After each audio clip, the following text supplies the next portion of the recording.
Muy buenos días, tardes, noches, como sea, estimadas amigas y amigos. Como saben, los días jueves hacemos un programa con Nicole. Nicole, tú eres Nicole, no eres Nicolás. Nicole Rodríguez, que está aquí con nosotros. ¿Cómo estás, Nicole? Muy bien, Fernando. ¿Cómo ha estado tu semana en cuarentena? ¿Otra semana más? Yo voy sumando la semana en cuarentena, igual que los presos, así. Voy rayando un palito, otro palito. Como los presos. Sí. Como los presos. No, yo perdí la cuenta, no. Muy duras son. Las semanas son todas iguales, a veces no sé en qué día estoy, en qué mes, no sé nada. Le quiero advertir a nuestro... O sea, igual que siempre. Claro, le quiero advertir a nuestro... o recordar, porque ya se han dado cuenta que este programa lo hacemos a distancia, lo hacemos usando Zoom, y naturalmente la calidad del audio y la imagen no es la misma que habitualmente, pero no tiene remedio. Lo importante, supongo yo, es lo que se dice aquí, pues supongo que es importante, por lo menos esperamos que sea para ustedes entretenido.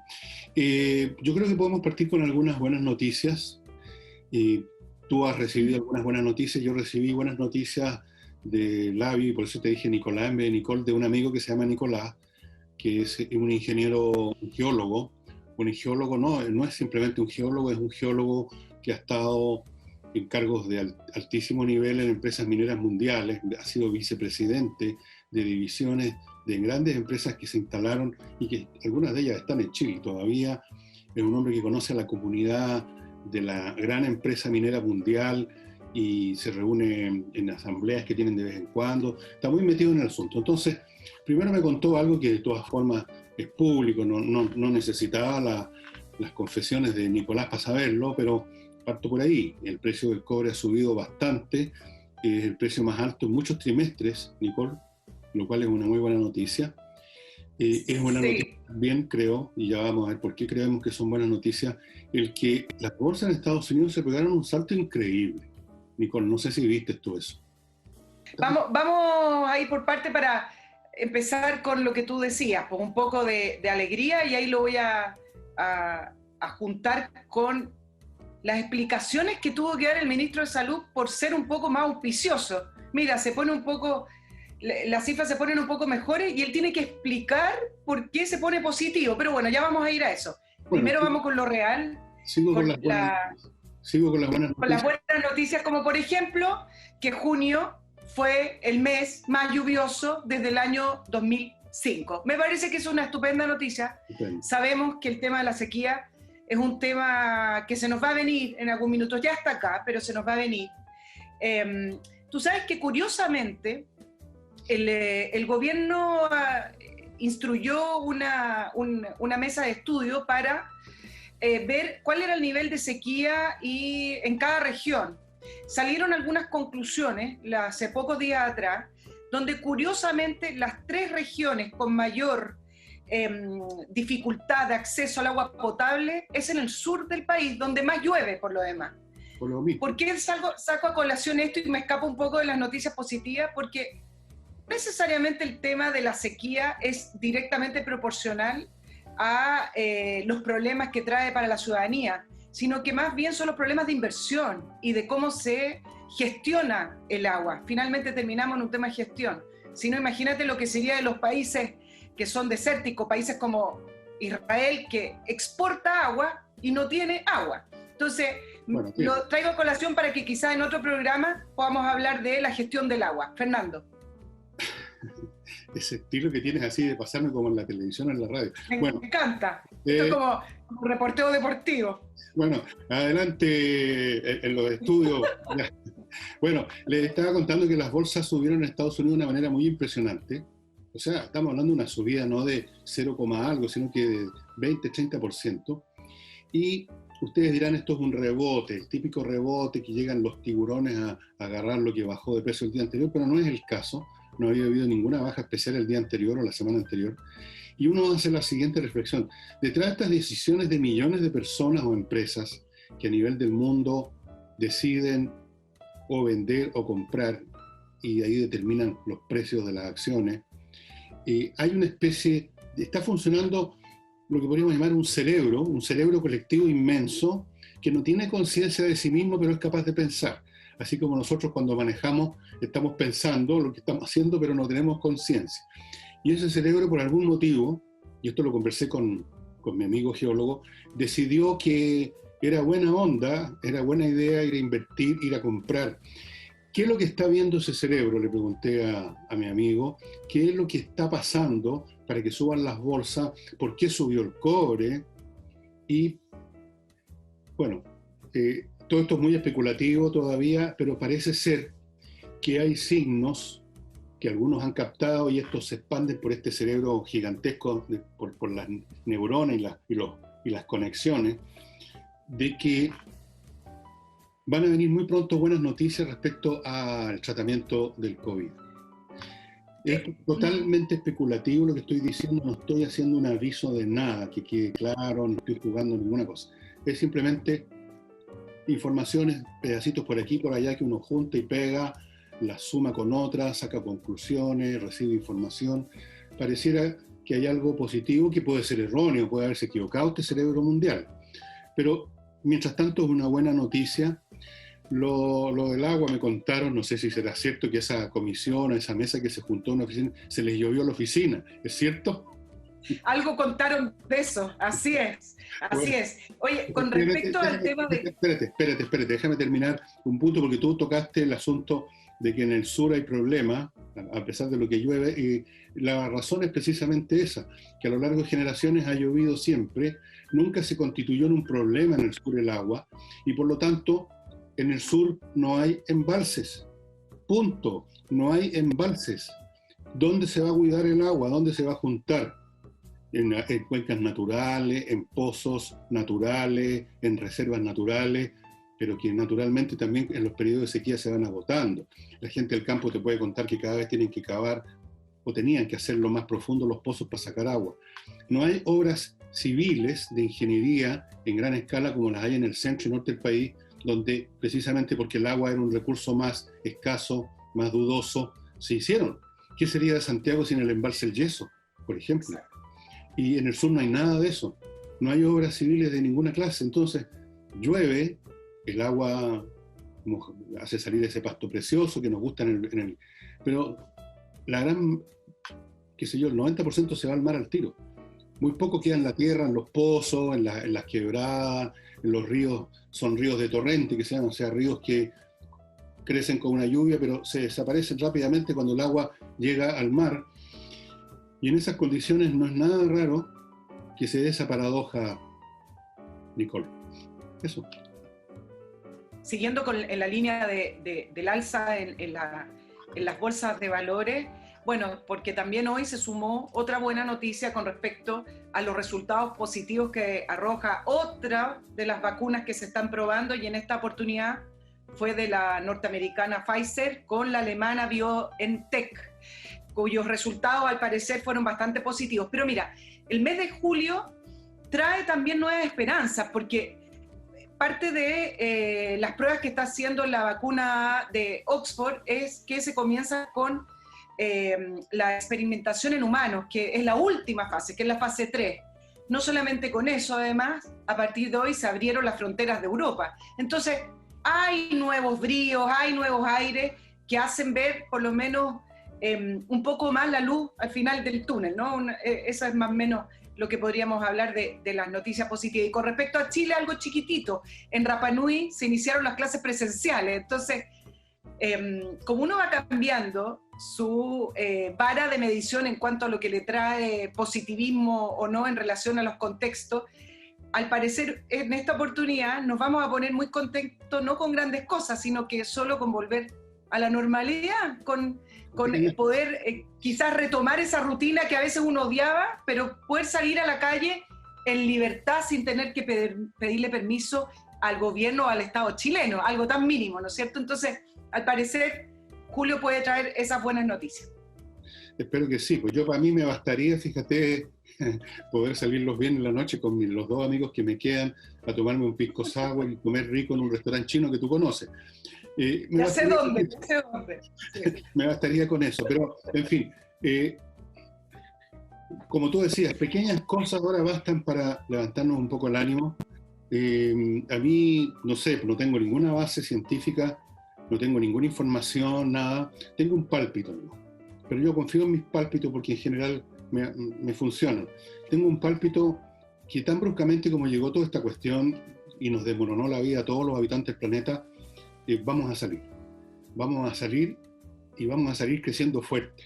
Yo eso lo dije el primer día y lo sigo creyendo. Además, ese sí que es un hecho. Las investigaciones que se hicieron con respecto a la peste del año 1918, que duró hasta el año 1920, muestran que la recuperación fue muy rápida. Por supuesto, los daños, eso no se pudieron recuperar. La gente que se murió, las platas que se perdieron, pero se recuperó muy rápido. Recuerden todos ustedes, amigos, que los años 20 en Estados Unidos se llamaban The Roaring Twenties, los rugientes 20, porque la expansión económica fue formidable. Tuvo que llegar al año 29 para que hubiera el famoso crash del año 29 que hundió el mundo en una depresión que duró 10 años. Pero los años 20, a partir del fin de la influenza española, fueron tremendamente positivos y de gran crecimiento.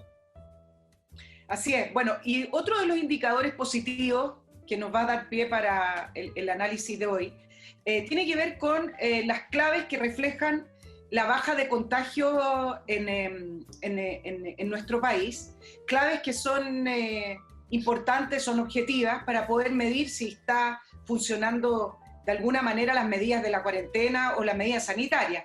Y en aquellas claves les voy a señalar algunas para no alargarme en eso. Por ejemplo, la disminución del 18% de los casos nuevos en los últimos 7 días y una disminución de casos nuevos en los últimos 14 días de alrededor del 14%. Por ejemplo, además está el tema de los testeos, tremendamente importante para poder salir del confinamiento, donde según la OCDE, según la OMS, Chile es el país que más testeos hace en la región, con alrededor de 54.000 cada millón de habitantes. Y por otro lado, el último índice que les voy a mencionar, que es también muy relevante, es la contagiosidad, que es el factor R. Es decir, cuántos nuevos casos una persona contagiada traspasa el virus en 5 días. Y ese factor R lleva más bajo de 1 en 5 días. Para poder salir del confinamiento, Europa lo tenía en 1 o un poquito más. Nosotros estamos alrededor del 0,8. Entonces son indicadores que algo nos están diciendo con respecto a, no la retirada, olvidémonos de esa palabra, pero de que está bajando por lo menos el nivel de estrés y de contagio, o por lo menos alejándonos del pic. Claro, ahora todo depende de qué se haga con los contagiados que se detectó con el test, porque si resulta que, pongo una cosa extrema, si te revisan y dicen, usted está contagiada, Nicole. Ah, bueno, pero sigue haciendo tu vida, siempre da lo mismo que entonces que te hicieron el test. La cuestión es, ¿qué viene después del test? Si hay una consecuencia sanitaria en el sentido de que esa persona contagiada es enviada a su casa, la persona obedece esa norma, se mete a su casa, se mete en su pieza, dentro de su casa lo atienden con cuidados especiales para no contaminarse entre ellos, y así sucesivamente. A otras personas a lo mejor se las lleva a estas residencias. Si no se hace nada de eso, si quedamos en el puro test, daría lo mismo, daría exactamente igual.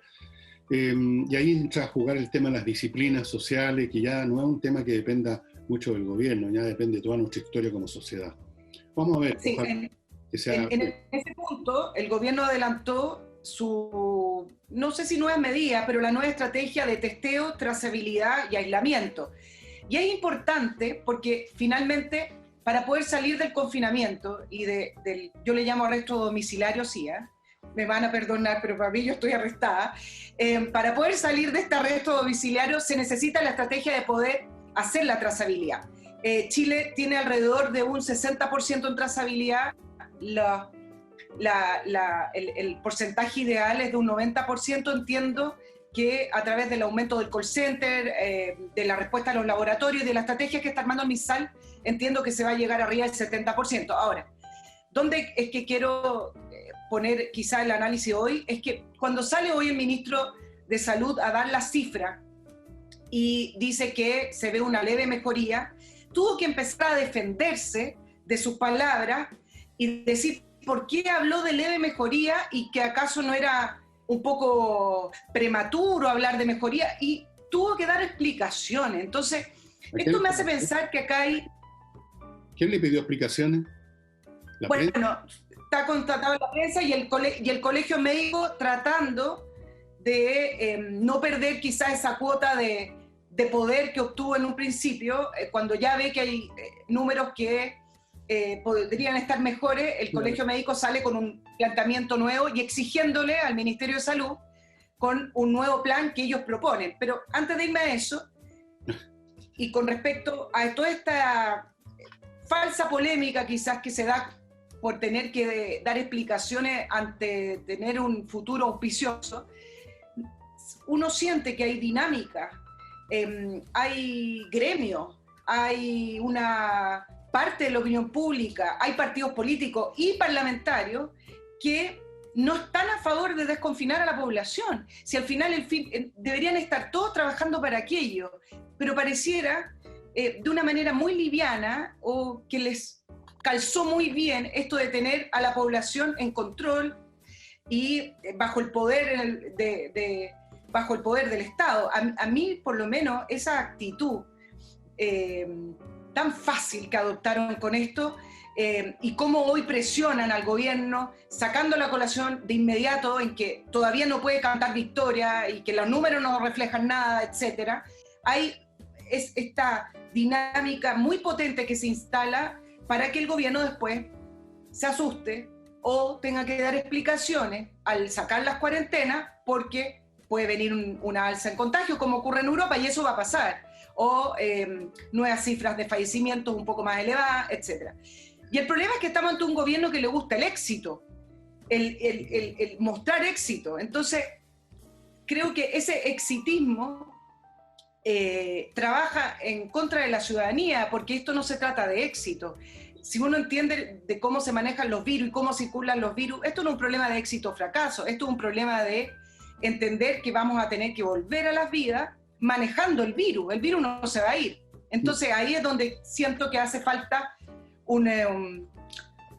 hay un vacío, falta un relato en el cual hacer partícipe a la población y entender que esto no es un problema de grandes fracasos o grandes éxitos, sino que aprendamos a convivir con un compañero nuevo en el aire. Bueno, los relatos funcionan cuando hay gente que está dispuesto a escucharlo.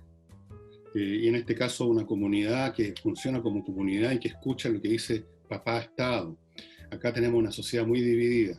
Fíjate, la oposición primero, que renovó sus pucheros revolucionarios cuando se empezó a desmoronar el gobierno, cuando se desmoronó el proyecto Concertación por muchas razones. Empezaron todos estos señores que habían hablado en su momento de reciclaje, empezaron a ponerse revolucionarios, les empezó a venir la segunda infancia política. Entonces, quisieron ganar con Alejandro Guillé, estaban seguros que iban a ganar con Alejandro Guillé y fueron derrotados estrepitosamente. Primera derrota.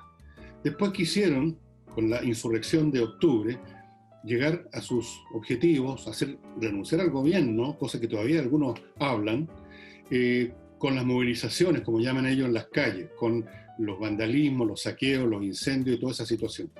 También le fracasó. No se vino abajo el país porque, entre otras cosas, porque no se vino abajo, porque la gente no siguió eso en el grado que ellos quisieran y además porque llegó la pandemia. Entonces ahora están probando esta tercera vía para la revolución. El usar la pandemia como vehículo para criticar al gobierno. No todo lo que haga el gobierno está mal hecho. Si declara una cuarentena está mal. Si no la declara está mal. Todo está mal. Y han tratado de conquistar, no voy a decir poder como dices tú, pero sí presencia mediática con esta señora Siches paseándose por todos lados con el colegio médico. Tratan de hacer aparecer como que ellos tienen propuestas que el gobierno no instala por pura porfía, por lucirse. Como dijo desgraciadamente este caballero que es tan bueno para decir cosas absurdas, el señor rector de la Universidad de Chile, el señor Vivaldi, como le dijo en medio español, que parecía que el gobierno quería hacer un uso mediático, de prestigio, y que por lo tanto no escuchaba a otros, o sea, no escuchaba a la oposición, como si la oposición tuviera el remedio. Así que yo les recomendé que fueran a las Naciones Unidas a darle a conocer al mundo ese gran remedio que tienen y que este gobierno no quiere instaurar de puro porfiado que. Entonces, han fracasado en todos los frentes, Nicole, para instaurar su revolución y bueno, ahora recurren a la pandemia y van a recurrir y ya están recurriendo hasta donde pueden al deterioro económico. Créeme tú que el día de mañana desaparece la pandemia y vas a ver cómo cambia inmediatamente el discurso de la izquierda, y ahora van a empezar a culpar al gobierno del hambre, ¿eh? Porque esa es la expresión melodramática, el hambre de los chilenos, y van a ahí hacer su número. Eso es inevitable, es completamente inevitable, no le encuentro ninguna dificultad en entenderlo, dado el objetivo en que están involucrados. Ellos quieren cambiar este modelo completamente, lo han dicho de mil maneras. Quieren cambiar las instituciones de salud, las instituciones de previsión, la forma como funciona la economía, cómo funciona el Banco Central, cómo funcionan los tribunales constitucionales, cómo funciona el Congreso, lo quieren cambiar todo. Eso se llama revolución, pero hasta ahora les ha fracasado. Entonces, se agarran a lo que hay. Ahora es la pandemia, mañana va a ser la ruina económica o la cesantía, van a hablar del hambre de los trabajadores, ya están diciendo que el gobierno está más preocupado de las empresas, como si los trabajadores trabajaran en el aire. Son en las empresas que trabajan los trabajadores, y por supuesto que el gobierno tiene que tener cuidado que no se derrumben, porque si no, el día de mañana, ¿dónde diablos, dime tú, van a trabajar los trabajadores si no hay empresas, pues, con puestos de trabajo? ¿Cómo vamos a salir además de la crisis económica? Porque el Estado hasta el minuto no es un productor ni desarrollo de la economía. No produce zanahoria, lechuga, pan, ninguna cosa el Estado. Ahí tiene que haber alguien que haga esas cosas. Sin embargo, en el marco de la ayuda COVID y con este paquete presupuestario adicional, con un horizonte de 2 años, lo que ha hecho sí es ir aumentando la presencia del Estado en las personas. Y a medida que gana espacio el Estado en situación económica y en vulnerabilidad de las personas, va limitándose el espacio de los individuos. Eso es así porque mientras crece uno, se reduce el otro. Y para algunos se está creando clientelismo político. No lo sé, en la medida que sea transitorio puede que no ocurra, en la medida en que no sea transitorio puede que sí ocurra. Ahora, tú mencionaste con respecto a lo de la crisis de la izquierda y me voy a sumar a eso, Fernando, y por qué el Colegio Médico cada vez que el Ministerio de Salud empieza a manejar un poco más la pandemia o a tener el control, sale con algo. Hoy día, a medida que se dan las cifras, donde incluso Espacio Público, que ha sido gran crítico del gobierno, dijo que las cifras eran bastante alentadoras. Por ejemplo, mencionaban el 40% de las comunas de la región metropolitana tuvo su pic la primera semana de junio, ya ha pasado un mes, pero a veces ya se nos olvida. Hoy el Colegio Médico planteaba de que hay que cambiar la estrategia, algo que se ha repetido, exigiendo medidas con parámetros muy claros y justificaciones para poder levantar las cuarentenas. Ya se está poniendo antes de que las levanten. Y además exigiendo, por ejemplo, niveles de trazabilidad con un número determinado, un paquete completo.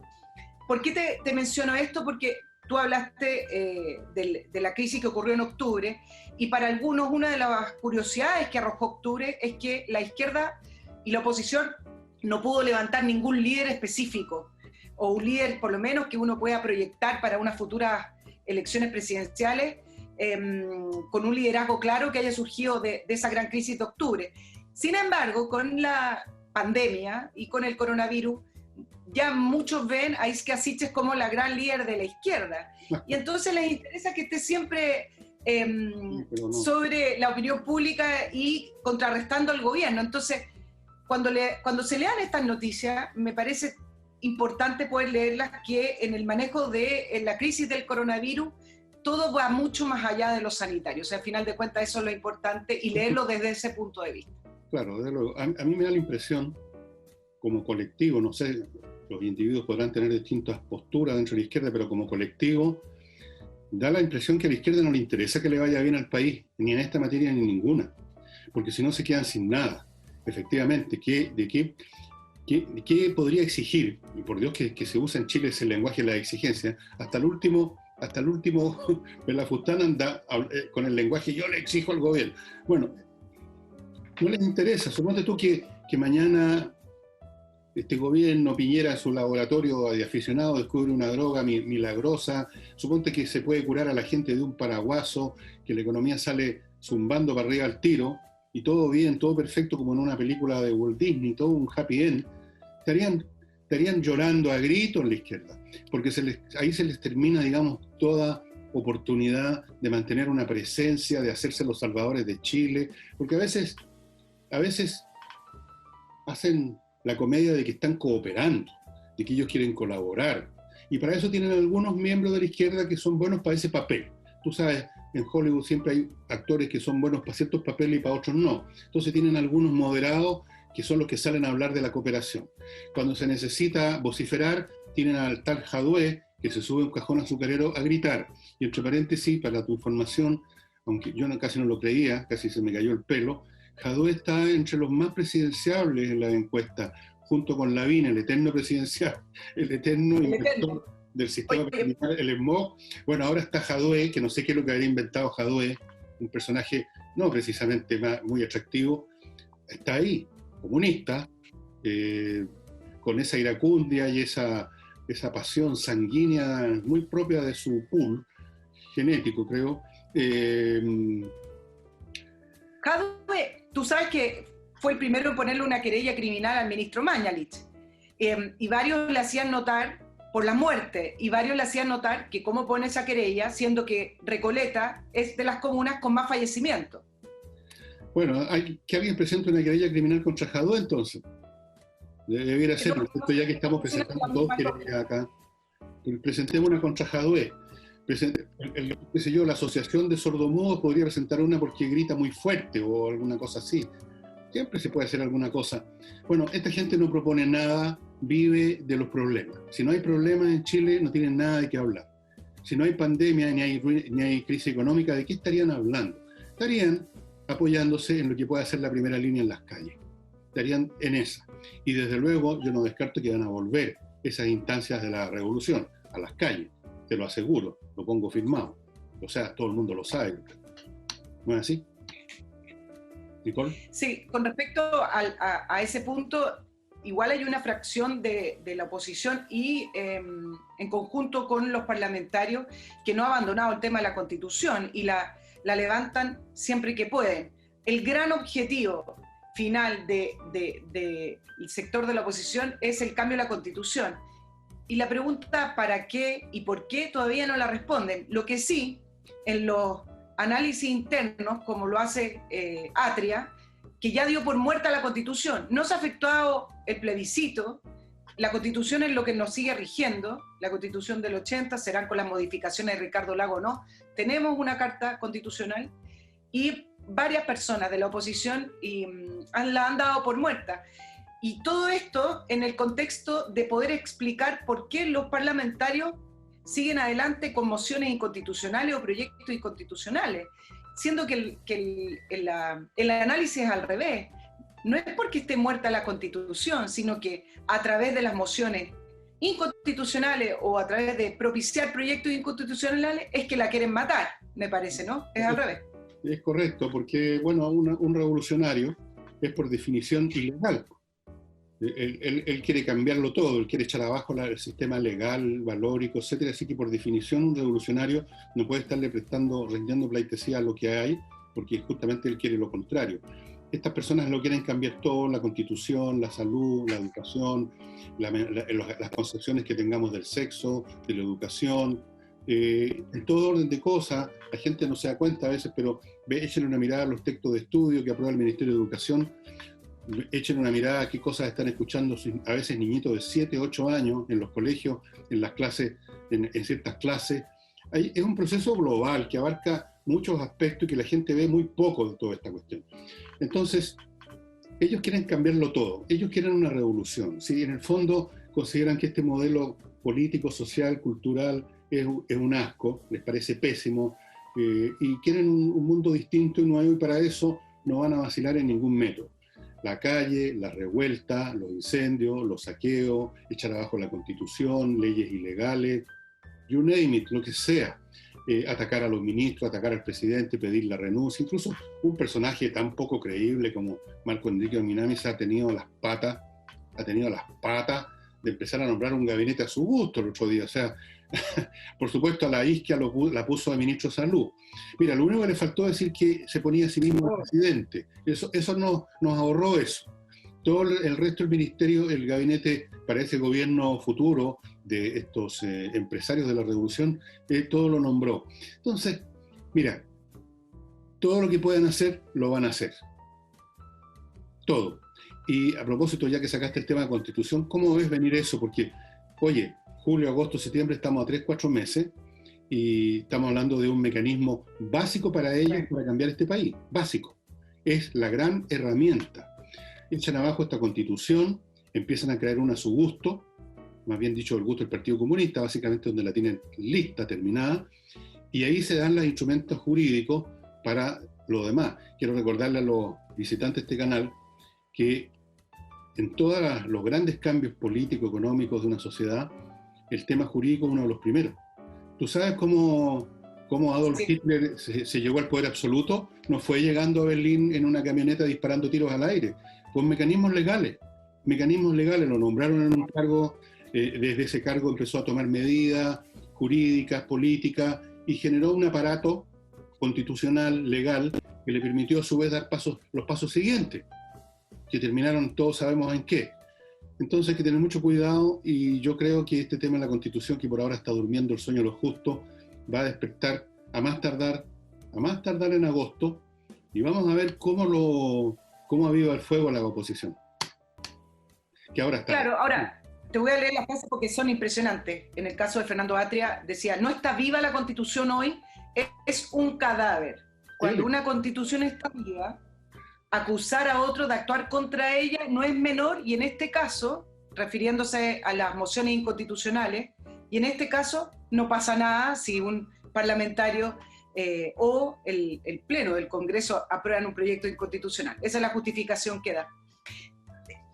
Paralelo a eso, te quería preguntar tu opinión, Fernando, porque tú viviste una época que yo no la viví, que fue la de Salvador Allende, porque en un párrafo cortito salía la información de cómo Revolución Democrática del Frente Amplio, en el aniversario número 102 del natalicio de Salvador Allende, había reivindicado la figura del expresidente. Y entonces, en ese contexto, ellos hablaban de que el programa de Salvador Allende se hace sumamente urgente en estos tiempos, porque sus ideas nos inspiran, y te voy a dar el ejemplo. Daremos desayuno a todos los alumnos de enseñanza básica y almuerzo a aquellos padres que no puedan entregarlo. ¿Eso es todo? Qué gran herencia. Hasta ahí no. Qué gran herencia recibieron de Salvador Allende, del Chicho. Bueno, esta cosa tiene dos filos, dos aspectos. Cuando uno admira o pone de referente a una figura en cualquier campo, en la política, en las artes, el admirador tiene que tener más o menos cierta altura también, O sea, así como a Einstein tiene derecho a admirarlo realmente un físico que entiende la teoría de la relatividad, y no un carretonero que no sabe ni sumar, porque ahí no tiene ningún sentido su admiración.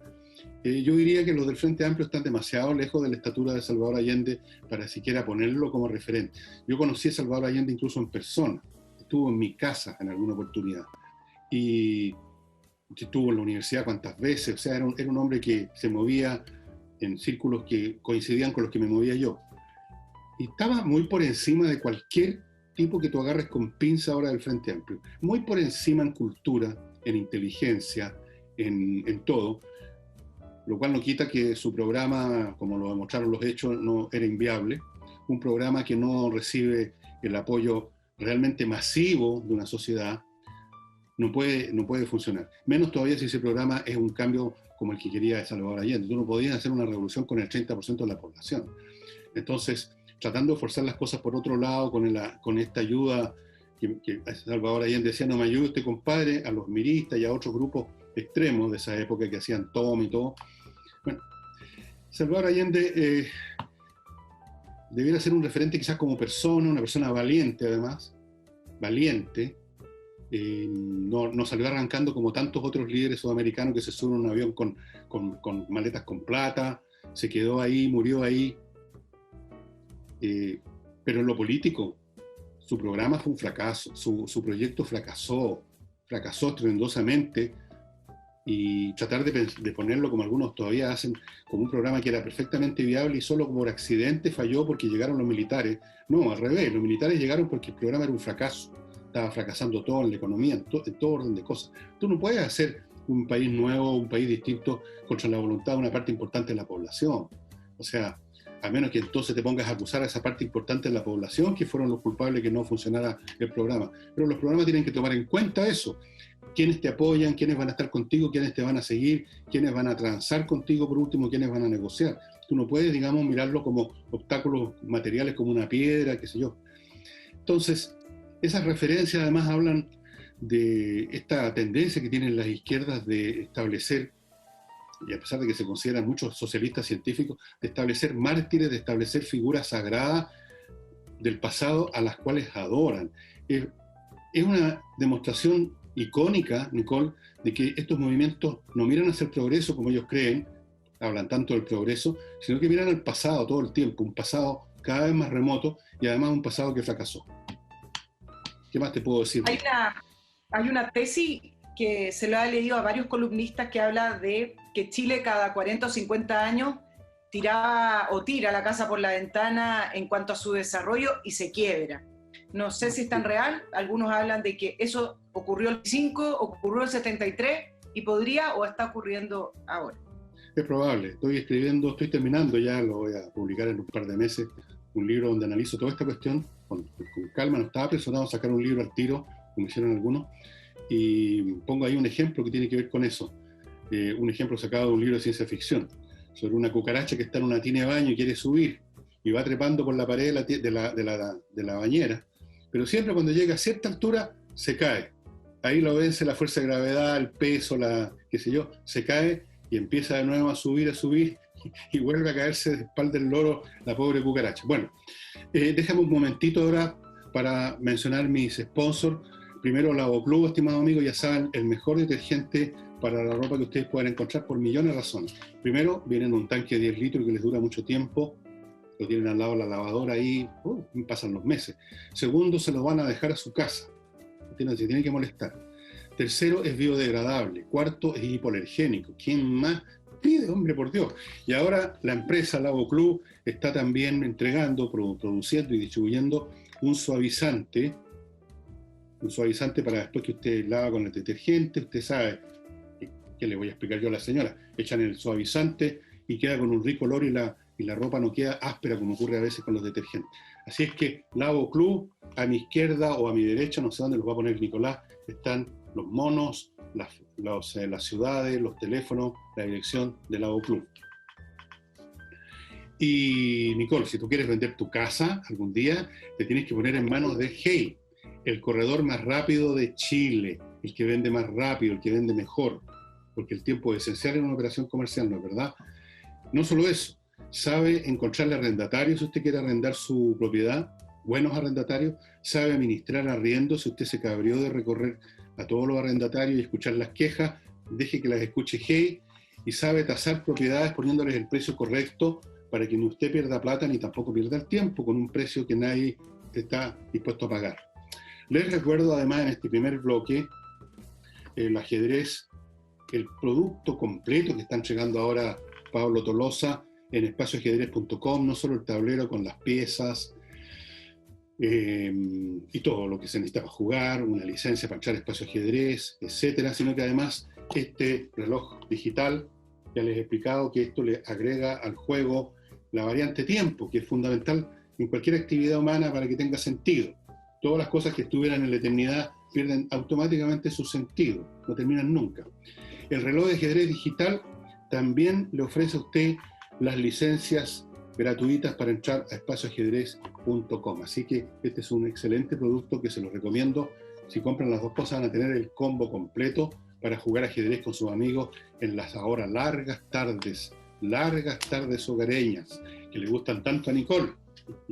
Muy largas. Dale, continúa con lo que...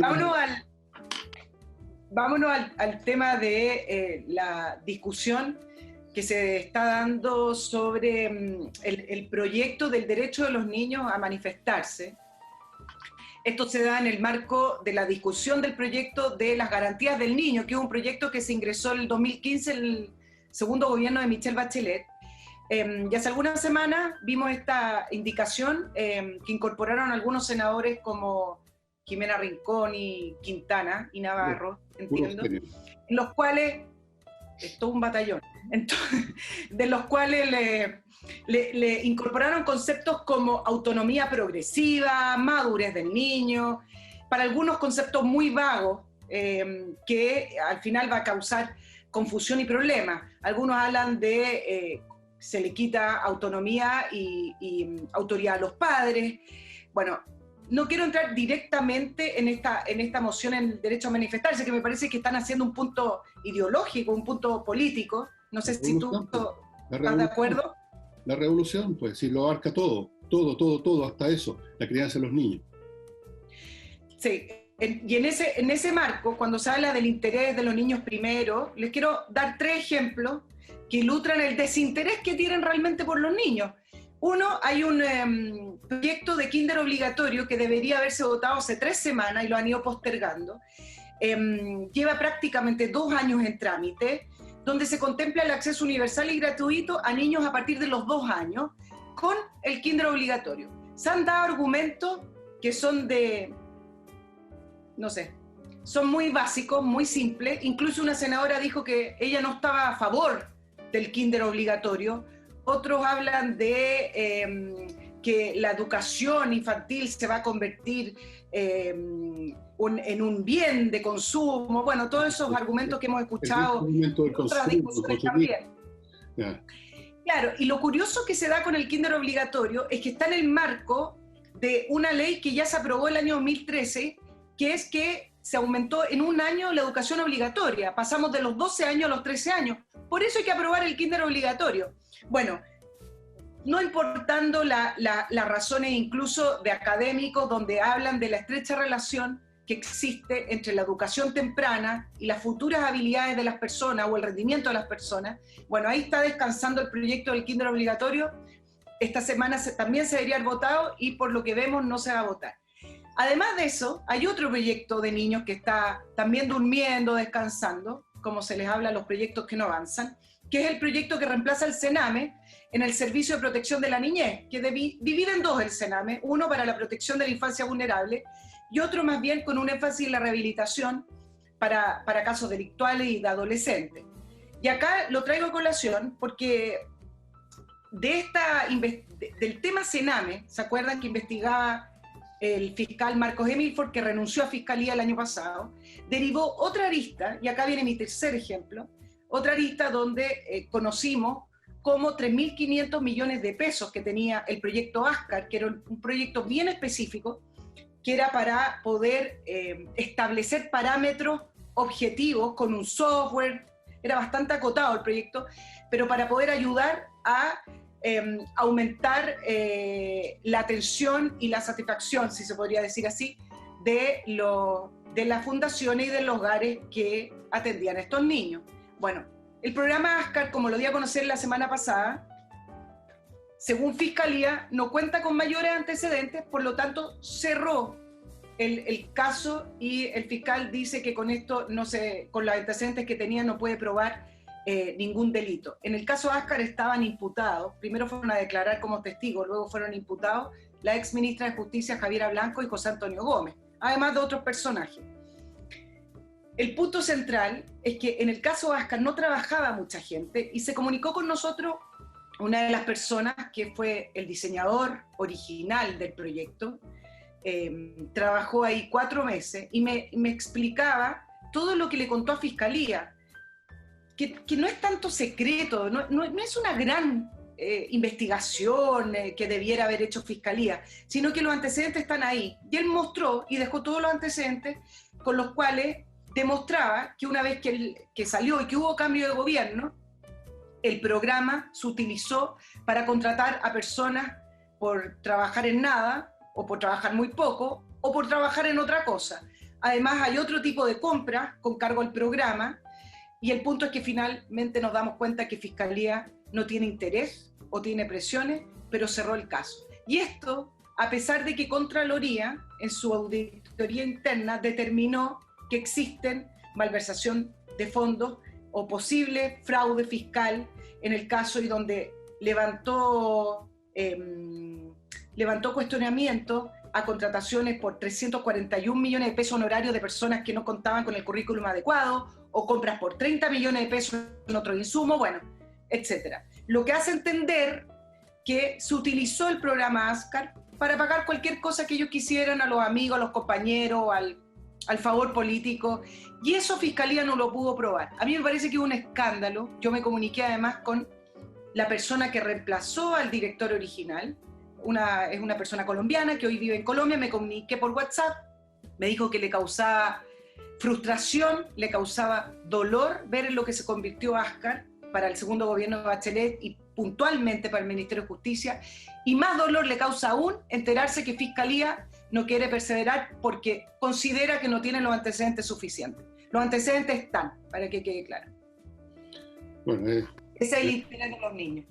Uno piensa en cuántos otros casos similares de platas que van a financiar a una manga de incompetentes y mediocridades, pero con el carnet del partido debido, cómo se gasta el dinero, se despilfarra el dinero de los contribuyentes, y cómo a pesar de eso, o quizás por eso, hay sectores políticos como la izquierda que a todo le dan solución con la receta de más Estado.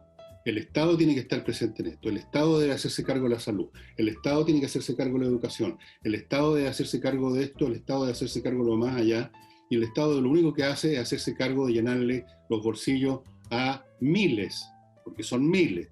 No crean ustedes, estimados amigos, que por este caso que debe haber involucrado, no sé, pues 100, 200 personas que se aprovecharon de estos dineros, que eran para otra cosa.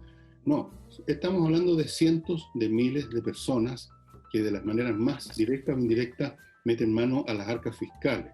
Ese es el Estado que algunos quieren hacer crecer aún más como un tumor canceroso ya en su etapa final, porque en parte por una concepción que tienen absolutamente estúpida sobre cómo funciona una sociedad de forma eficiente, pero es más importante por conveniencia, porque si tú examinas, Nicole, la carrera personal de la mayor parte de toda esta gente, te vas a dar cuenta que ninguno de ellos pasó ni siquiera por un minuto por el área privada, no le trabajaron un peso a nadie, han vivido desde que salieron del colegio, de la universidad, del pitutismo leninismo, de las pegas fiscales, de las comisiones, de los directorios, de puestecitos, que concejales de acá, que diputados allá, que asesores de no sé qué cosa, que de la mesa de por acá, o como lo que tú contaste, una serie de señores que ni siquiera tenían que justificar, digamos, para qué estaban, simplemente eran parte de la nómina y recibían todos los meses su sueldo en platas que habían sido para una cosa completamente distinta. Es atroz ver la clase de Estado que tenemos en Chile. Y esto no es una invención solamente de la señora Bachelet, aunque ella le puso mucho pino para hacerlo crecer. Esto viene de mucho tiempo. Es un Estado corrupto. Casi, si no es un Estado fallido, está bastante cerca de serlo. Claro, el punto central es que en la defensa de los niños, la famosa defensa de los niños, además con esta defensora de la niñez, pero estas cosas van quedando, y estas son las cosas centrales. Estas son las cosas centrales. Hay una investigación en torno al Sename que el fiscal nacional Abbott se ha encargado de ir diluyendo, traspasando los casos a distintos fiscales, porque esa es la manera que tiene de hacerlo para que se vaya diluyendo en el tiempo, o para que pierdan efectividad. Recordemos que Marcos Hemilford, que era el que investigaba el caso Sename a raíz de la muerte de Lisette Villa, siempre mostró interés, y según lo que pude constatar con las personas que hablé, tenía muchísimas ganas y mucho interés en poder llegar al final de esta historia y poder ver o encontrar a los culpables del funcionamiento del Sename. Bueno, Marcos Hemilford, cuando renunció el año pasado, cuestionó abiertamente al fiscal nacional. Pero ahí fue cuando la arista ASCAR también se le derivó a otro fiscal y así va perdiendo efectividad y en el tiempo se va olvidando porque también la prensa no está encima todo el tiempo de los casos. Si Fiscalía no actúa, Fiscalía es el ente además encargado de de representar o de actuar en torno a los delitos. Entonces, si Fiscalía Nacional no actúa o no funciona, o es presionada políticamente, o depende de la aprobación política, es que nunca se va a emparejar la cancha, tanto que les gusta hablar de eso. No, por supuesto, bueno, Abbott forma parte del gran elenco del progresismo, y su papel ahí es ser el chef principal de la cocinería de estos arreglos legales, cosas que por todos lados la cuestión está cubierta. ¿Sí? Vamos a un tema incluso más serio. ¿Qué pasó con las responsabilidades que tuvo la señora presidenta Michelle Bachelet con el tema del 27F? Donde ahí murió gente por malas decisiones. También hubo una investigación, se inventaron versiones en que cada vez, de forma creciente, los responsables estaban más y más abajo en la escala, digamos, de la jerarquía funcionaria del Estado. ¿Qué es lo que nos ha hecho Abbott? ¿Qué es lo que nos han hecho estas personas para facilitar la gran revolución mundial que tienen en su corazón? Y esto, entre otras cosas, supone el generar fondos o fuentes de ingreso para los operarios políticos, para los agentes, para los que se quedan en los ministerios por sécula, no importando quién esté gobernando, como ahora ocurre con muchos ministerios, está repleto de gente puesta ahí por Bachelet, desatornillando desde adentro, atornillando al revés, al alcance de las palancas de poder, porque, repito, las revoluciones se hacen por medios institucionales, no a balazo en las calles. Eso es una imagen hollywoodense nada más. Entonces, lo que me pregunta mucha gente, Nicole, ¿por dónde y cómo, quién va a resolver este embrollo? Cuando por un lado tenemos a esta gente dispuesta a todo, sin ningún escrúpulo si alguna vez los tuvieron, y por otro tenemos un gobierno de una debilidad fantástica. Yo dije ayer, y algunos se han reído, pero yo no creo que no es chiste, que cuando Blumer, el anestesista del Ministerio del Interior, dijo que el gobierno estaba haciendo cosas, que no estaba de brazos cruzados en la zona de la Araucanía, y yo he dicho que lo que deben haber estado haciendo es instalar una embajada de Chile en el estado, sí, pues, un consulado, pero sí que es verdad. Entonces, la pregunta es, ¿dónde aplica uno la palanca para cambiar esta cuestión? Eso es no sé, pues, algunos dirán la sabiduría del pueblo, el pueblo última hora sabe. Yo tengo mucha confianza en la sabiduría del pueblo, no tengo mucha confianza en la sabiduría de nadie, no tengo confianza en nada a esta altura. Creo que las cosas siguen su curso. Uno ve la historia, está repleto de aconteceres así terribles, que uno dice, ¿cómo no le pusieron remedio a esto? Y un país entero se derrumbó en la guerra, en la ruina, cómo dejaron gobernar a Hitler, cómo dejaron que pasara esta cuestión en Rusia. Dejaron y quedó la cagada, perdona la expresión, y luego hubo las generaciones siguientes que empezaron a recoger los pedazos. Eso es. Yo no veo... Nos hemos llenado de instituciones que al final se ideologizan. En el caso, por ejemplo, del Instituto Nacional de Derechos Humanos o la Defensoría de la Niñez, ¿cómo es que no levantan la voz cuando cierran la investigación en Fiscalía del caso A? ¿A quién se la van a levantar? ¿A quién? ¿A quién? Por eso mismo pregunto.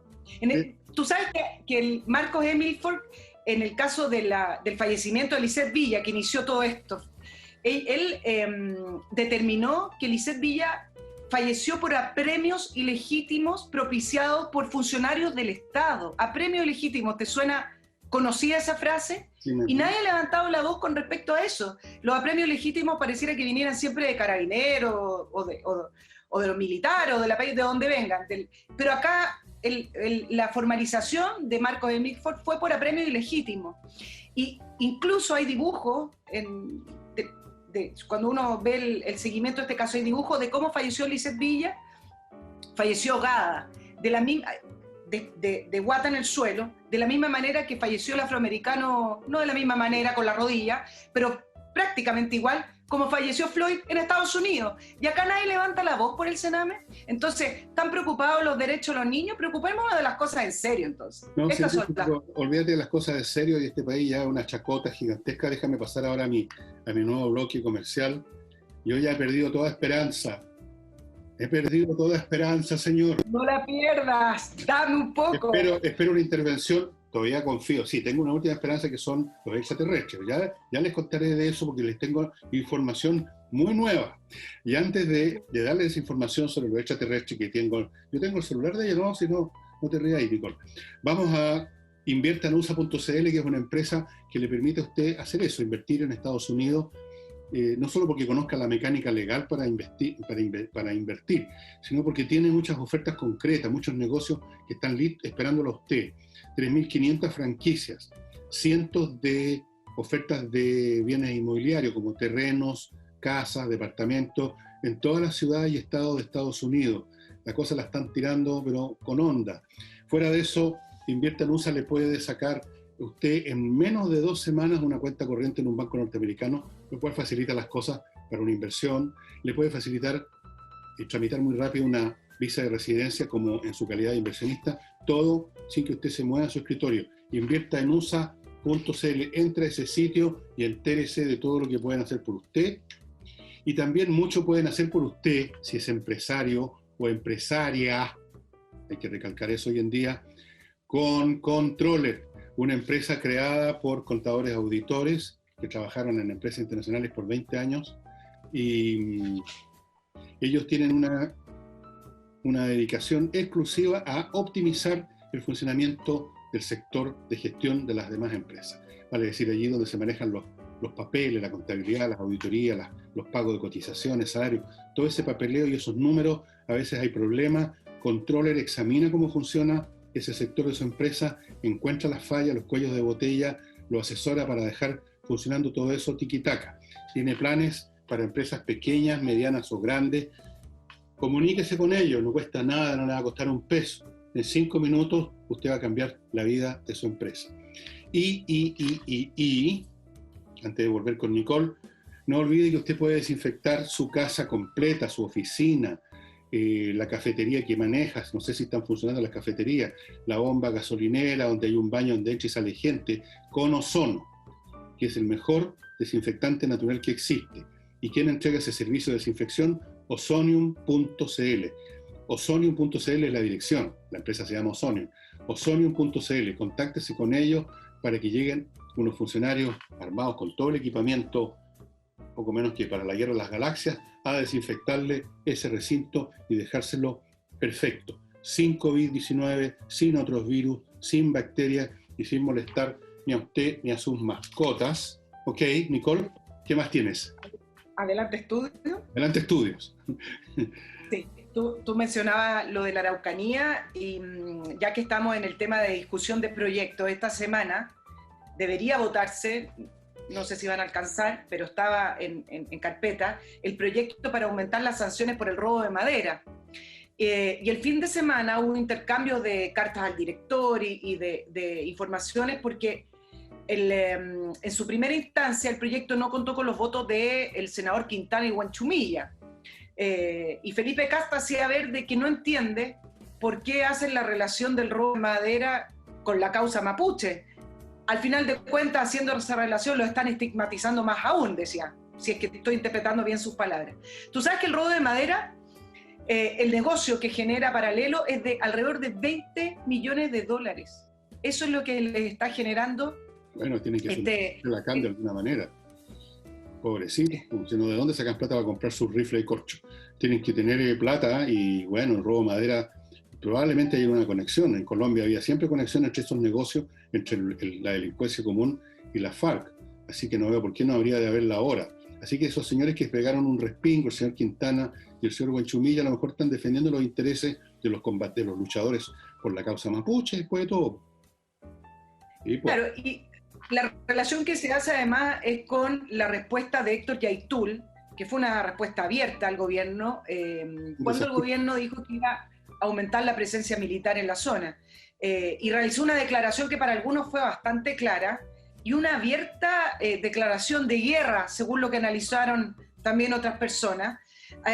Dijo cosas bastante fuertes, como que va a haber una respuesta organizada y militar en contra de las fuerzas de la ocupación. Ya estamos preparados.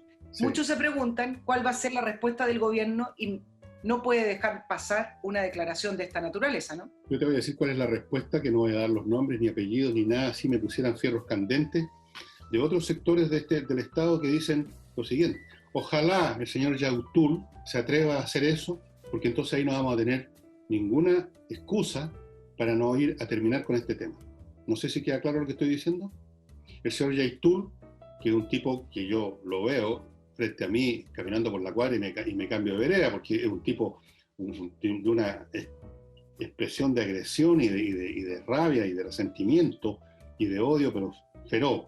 Bueno, salga con sus hordas organizadas a hacerle la guerra al Estado chileno, porque ¿sabe lo que va a suceder? Que en ese caso, como ocurre con los animales que están arrinconados, hasta los más cobardes sacan las garras, el Estado chileno en ese caso, le advierto al señor Yaitul que va a sacar las garras. Las va a sacar por un lado o las va a sacar por otro y se va a acabar la causa mapuche. Se lo digo de frentón, así va a ser. Así es que más les conviene seguir de a poquito rebanando el salame, como lo han estado haciendo todo este tiempo. No pierda la paciencia, Yaitul. Mire que no le conviene. No deja de ser curioso, igual, que en el Congreso no se pueda discutir el aumento de sanciones por el robo de algo, ya sea madera o lo que sea. Pero senadores que piden, en el caso de Quintana, fue que pidió o Navarro, entiendo, una segunda discusión para poder ir dilatando el proyecto, no deja de causarme curiosidad. Cuando estamos hablando de robo, nadie está hablando de aumento de sanciones a grupos mapuches que vayan circulando por la calle. Estamos hablando de aumentemos las sanciones por un robo que se ha hecho habitual, por un robo que genera una industria paralela y por último una industria que no pagan impuestos, por último, si lo quieren poner así. Discutamos el proyecto, pero ¿por qué tienen que hacer ellos directamente el enlace entre ese aumento de sanciones con el pueblo mapuche? Bueno, porque existe ese enlace, no con el pueblo mapuche, sino que con la coordinadora Arauco Mayeco.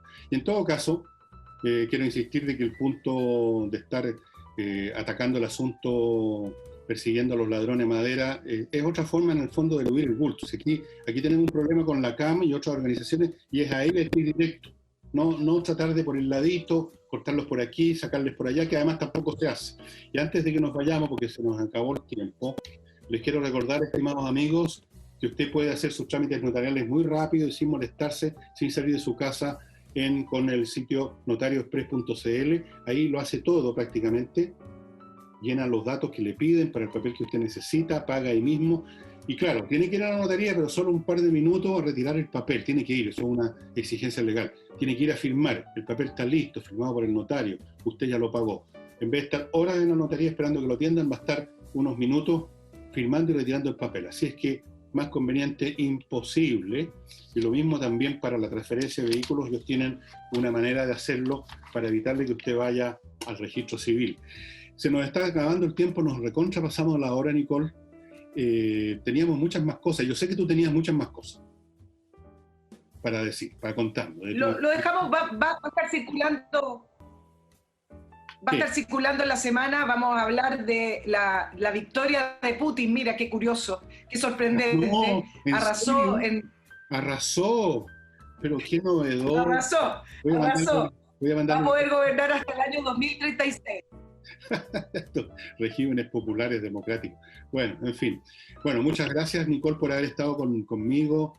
Y qué sé yo, gracias a ustedes que han estado viendo el programa. Estamos tratando de encontrar un medio más eficiente para hacer este programa que el que estamos usando actual, que yo sabemos que no es muy bueno, pero es lo que hay. Estamos todos, incluyendo personalidades del gobierno, se reúnen a través de Zoom, ¿no es verdad? Es lo que se está usando en todas partes. Así que perdonen el sonido no tan bueno, perdonen las imágenes más borrosas. En el caso mío me favorece mucho, que me veo cada vez menos.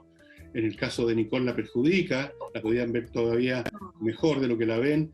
Y eso, será entonces, estimados amigos, con Nicole hasta el próximo jueves. Chao, Nicole. Muchísimas gracias, que tengan una buena semana. Nos encontramos el próximo jueves, esperemos sin cuarentena.